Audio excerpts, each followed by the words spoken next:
Five-star preps here at Nissan Stadium in Nashville with Media Day, getting ready for the state championship games in Cookeville. We're here today with a preview of the Class 5A state championship game between Summit and defending state champion, the Central Bobcats. Coach Coleman here with Summit. Coach Coleman, first of all, for those of us that haven't seen Summit, most of us haven't, what sticks out about your team starting out offensively? What makes you guys go? What puts points on the board? Offensively, we are like a spread-type wing tee offense. We changed our offense up a little bit because of our quarterback that came in. He's a sophomore, Destin Wade. We moved our running back from years past, George Odomegwu, to wide receiver now because that sets his skill set. So we're, I'd say wing tee, but also spread around a little bit. Do you have, obviously with the wing tee, you got to have some pulling guards, a good offensive line. You got anybody up there that's getting some D1 looks, that sort of thing at all? No D1 looks. We actually start 3 sophomores on offensive line.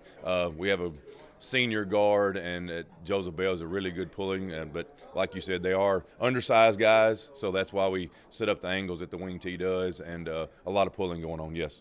And defensively, I know you guys, I used to cover the Shovel Eagles.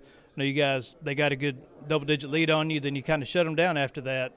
So, I mean, it speaks to your defense and your staff and adjustments. What sticks out about your defense? We're changed the front up from a 3-man front to a 4-man front. Defensive line is probably in the front 7, I'd say, is probably the best thing that's turned our program around, and that put us over the top in the playoffs. They're playing really, really well. Played really well against Gallatin, and then just kind of snowball from there. Shelbyville, we did get down 12-0, stopped them inside the 10. They missed a field goal.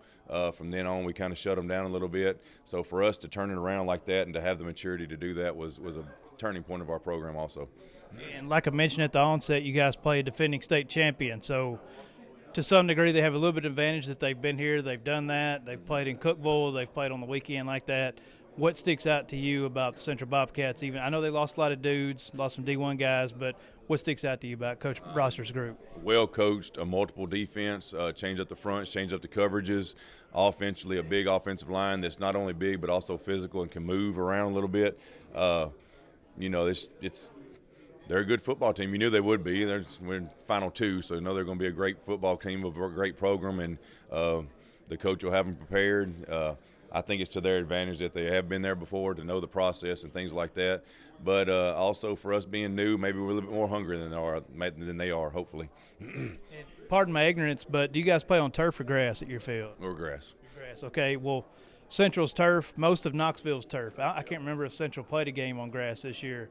Is that in any way advantageous toward either team, you think, that all haven't experienced playing on an artificial surface? Maybe more for them. We did play Page, and it was at their place. So they did have turf, so that was round 2.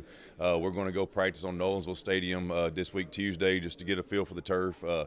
Our games have probably been a little bit more sloppier than theirs has in the playoffs. The Shelbyville game it didn't rain that night, but it rained all day that day. It was pretty muddy, and our field this past Friday was pretty sloppy. So and that's going to help us offensively. I think we're going to, we can change up our offense because we've been doing a lot of ground and pounding just because of the field conditions. You couldn't cut very well and just kind of going straight at them. So that'll change up our diversity as far as throwing the ball and things like that on the turf field. And lastly, Coach, we mentioned off camera, but of all the high school football players you've ever seen, who sticks out to you as the best? I'd say Dante Hightower. When I was in Marshall County High School, he was a freshman and sophomore when I was there. Just a great young man, and just grew and grew and grew, and now he's a great NFL player.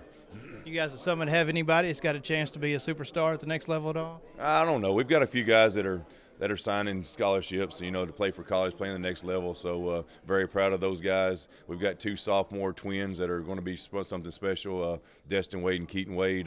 Like I said, they're just sophomores. The maturity level they have is really, really high. So their ceiling is very, very high also.